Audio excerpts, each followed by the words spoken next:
There is a time in every person's life when drinking water is deadly. Even as much as a few ounces is enough to kill.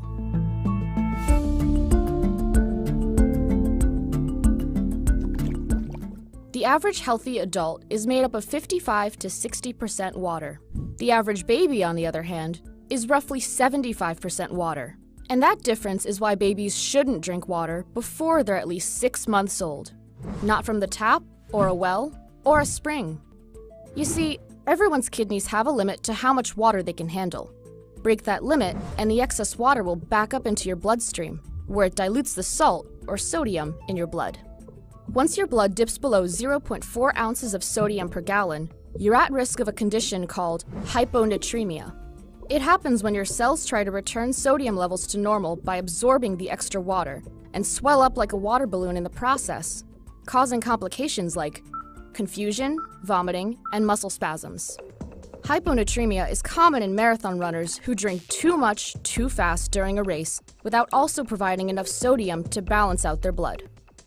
And if you keep drinking, that excess water will eventually reach the cells in your brain.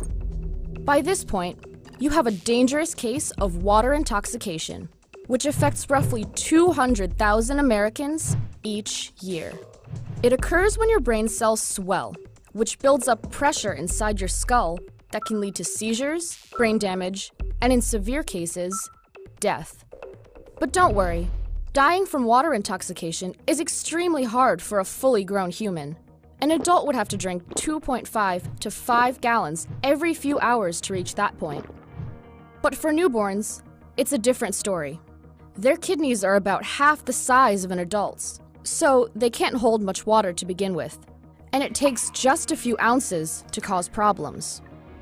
On top of that, their kidneys aren't developed enough yet to properly filter water, so any water that enters their body ends up in the circulatory system, where it dilutes their blood and increases their water content by 7 to 8%.